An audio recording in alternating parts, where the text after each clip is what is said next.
So there's better ways than to just using a hybrid. And one is what was started by the American Chestnut Foundation back in 1983, and it's a VAC crossbreeding program, as Steve mentioned. And the idea there is that you take your hybrid, okay, which is not really fully adapted, but it does have some resistance genes that you brought in, and you make a cross, and you're actually moving about 38,000 genes from the two species together, mixing them up. And then you're going through a series of back crosses to try to get rid of unwanted traits. And at the same time, keep in the traits for blight resistance. And there's actually multiple genes there. They used to always say that there was 3 genes for blight resistance. Find out now there's actually a lot more than that. It's a quantitative type of resistance. No single gene gives you full resistance. You have to stack them up. So in the meantime, when you go through this back cross breeding program and you're trying to maintain all those genes, you have to try to get rid of all the unwanted traits. Now this is a viable program and it can work. They haven't made it all the way there yet. But what if you could do this? What if you could just take the resistance genes and add it to the tree without all the other genes? Wouldn't that be much simpler? Okay? You wouldn't have to worry about getting rid of all the traits such as height, the shorter height, or the branching characteristics, or the lower cold tolerance and such. That's basically what we do in genetic engineering. Okay? And that's what we do in our lab. And I'm going to do this slide here to compare breeding, which is a fine technique, and we actually will use breeding too with our stuff, but I'm going to compare it to our what's called transgenics, where you actually move genes in a couple at a time. And I'm going to start with chestnut. It has about 38,000 gene pairs. Remember, the two species are quite different from one another. And you're going to end up with a chestnut that's 1/16 Chinese from the breeding program. So I want you to think about this as if it was a book. Okay? The book represents the tree. The words in the book represent the genes. Okay, so you have a book with about 38,000 words in it. So what if that book had 1/16 Chinese in it? That'd be about 10 pages, or a little over 2,000 words in Chinese. Is that important? Maybe not. You might still get the gist of the book by jumping over those words as you read through if you don't read Chinese. But what if it's at a critical plot line? Like whodunit? So, depending on where those words are, it could be important and might not be important. So here's the thing with breeding. You have to make sure the words are in the wrong place. It's a lot of work to do that. Let's compare that to genetic engineering or transgenics. In transgenics, I'm still going to use this book example. I'm going to take a little excerpt out of that book. The excerpt reads this way. It was very exciting at that season to roam the then boundless chestnut woods of Lincoln. This is written by Thoreau. It was a chestnut lover. So out of this whole book, what we do is add a couple words. So now in the whole book it reads, it was very exciting at that season to roam the then boundless, blight-resistant chestnut woods of Lincoln.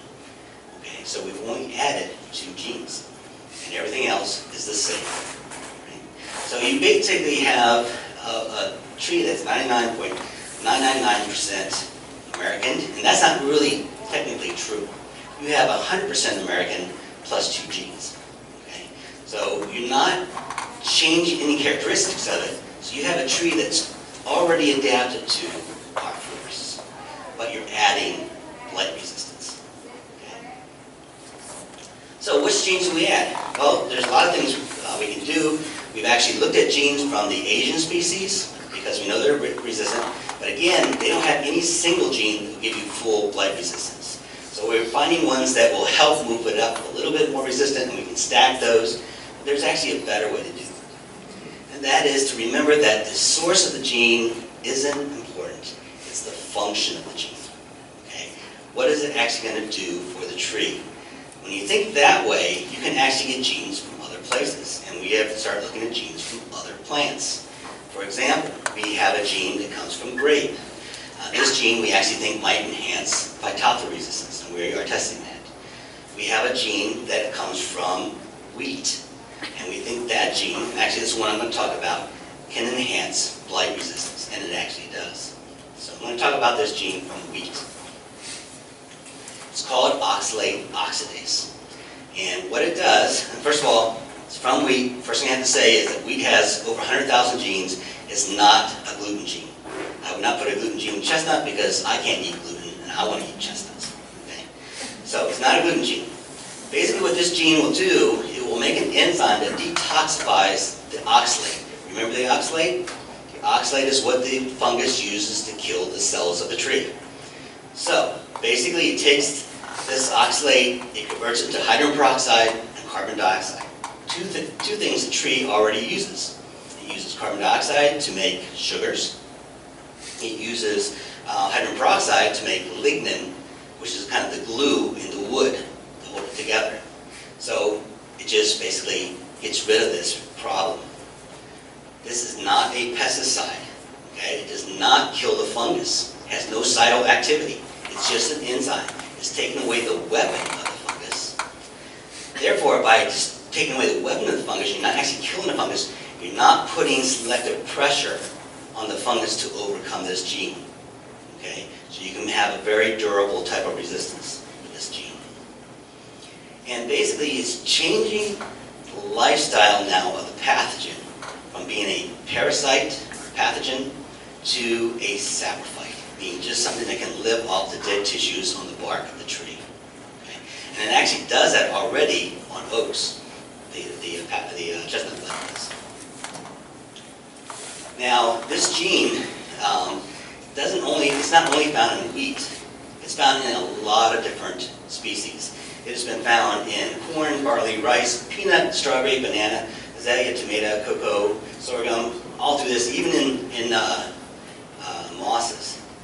So I decided, well, let me test this out, because this is all from publications.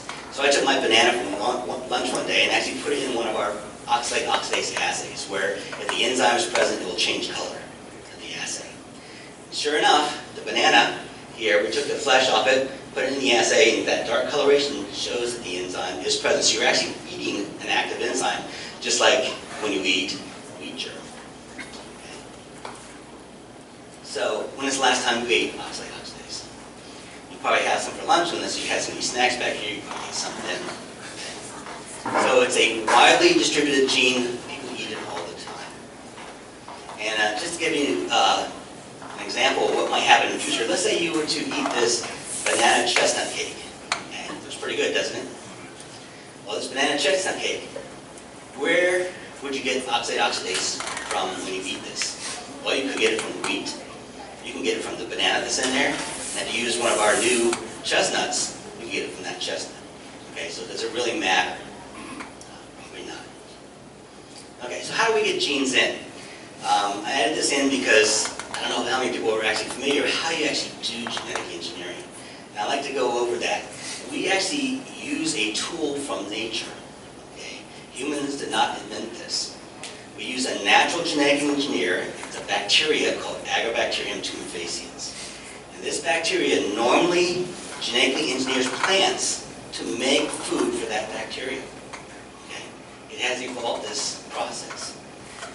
In fact, I don't know if you've seen this report last year, they found that all sweet potatoes are genetically engineered by this bacteria. And it wasn't done by humans. It was done by the bacteria 8,000 years ago. And it's actually the reason why sweet potatoes are root, and why it swells up so much is because of the genes this bacteria added to it. Okay. So it's a natural genetic engineer. What we do, instead of allowing the bacteria to put the genes it wants to put in, so we can make food for it, we took those out, disarmed it, or scientists have, and then we put the genes in we want it to put into the plant, to the tree. Okay, so it's kind of a workforce for us. Now when it does this, it does it one cell at a time. So you have to be able to regenerate a whole tree from a single cell to do this. And so this is the next part of my talk here, is how to make a tree from seed the hard way. Okay? So basically we're regenerating from a single cell, so we're kind of mimicking what goes on inside of a seed. So the way you do this is you have to collect immature nuts that have been fertilized, and there's about a 2-week window when they're just the right stage. You collect those, you clean them up, get rid of all the bacteria and fungi off them, and aseptically you start growing them in called tissue culture. And only about 1 in 1,000 are actually good enough to start growing in tissue culture. And what happens, they form this culture called a somatic embryo culture, where these embryos bud off new embryos. Okay? And so you get something like this, where you get a whole cluster of embryos and keep making more embryos, all from single cells. That's our starting material. We take that and we treat it with the agrobacterium that has a gene that we want to put in. The agrobacterium puts it in, then we select for it, and we regenerate the trees. When we first started doing this, it took us about 2 years to go through the whole process. We made improvements over time to 18 months, and now we can do it in less than 12 months. So basically what you do is you take those embryos, you go through several developmental stages, which I won't go into detail, but you end up with shoots, again mimicking what goes on inside of a nut. You can take those shoots and you can actually multiply the shoots in tissue culture to get almost like a little forest in a jar. Then you take those and you have to go through a process called rooting, where you get roots on the bottom and leaves on the top, and then you have to go through, take these plantlets and go through a process called acclimatization, where you start getting the cuticle layers on the leaves, root hairs on the bottom, and get them into a normal environment. You do this by slowly increasing the light, decreasing the humidity, until you finally have plants that can grow outside. And we started planting our trees outside in 2006 for field tests. Okay, so blight resistance. Do we actually have blight resistance? We do. And it all has to do with this enzyme, the oxidase. I'm just going to go over this quickly. This is pretty much a lot of detail. These bars represent how much the gene is being expressed in 3 different lines of chestnut trees that we made. The first one is the lowest expressing, meaning the least amount of enzyme. The next one is a moderate amount, and the other one is the highest amount. Now we've tested this in a predictive assay called a leaf assay, which I'm going to talk about more later. But the lower the bar, green bar there, means the more resistant the tree is. So basically, if you increase the amount of enzyme, the more resistant the tree will become. Okay? And this next thing I want to show you is what's called a small stem assay. This is a very severe assay. This is where we take very small plantlets, stems of only about 3 millimeters in diameter. We make a wound on them. We add the fungus to the tree and allow it to form a canker. If it survives, it's highly resistant. If it wilts, it's not resistant. Okay? I'm just going to show you a little video of time lapse of this. It has music with it. Okay, so what you're going to see here on your left is a wild type American chestnut tree. Next to it is a Chinese chestnut, and 2 of our transgenic, genetically engineered chestnuts with the oxidase gene. All have been inoculated with the fungus, and we're waiting over time to see what happens.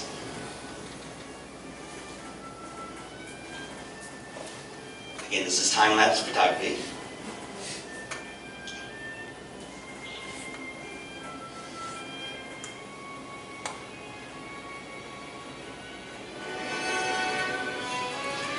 What you're seeing is the wild-type American chestnut being girdled and wilting. Okay? That's what happens to all wild-type American chestnut trees. The Chinese chestnut is surviving because it's blight-resistant. The 2 trees that we added the gene for the enzyme are both surviving also. So that's the blight-resistance assay. Whoops. This is more of those, only on slightly larger trees that we've done in the greenhouse. Again, the American chestnut wild types over here on the left have been inoculated. You see they are all wilted. Some are resprouting from below the canker, which they normally do. None of those are resistant. In the middle, some of our transgenic trees, all surviving. We've actually taken those, grown them up, and isolated pollen from those now, and using those in the crosses. And on the right is a Chinese chestnut. If you look at a Chinese chestnut, half of those are dead. Because this assay is so severe, you have to be really, really blight resistant to be able to survive this assay. And even the Chinese sometimes will succumb to it. Now, so as I mentioned, some of those in the middle, we've actually taken and produced pollen from them. This is a technique that you might be interested in. We treat them with high light. And we can take these seedlings, these plantlets, that are less than a year old, put them in this high light and get pollen in less than a year. Okay? So it speeds up our ability to make crosses from year to year. And I bet you Chinquapin could be done with, this could be done with Chinquapin also. So we can take that pollen now that has the oxide oxidase gene in it, we can outcross it to wild type trees and produce viable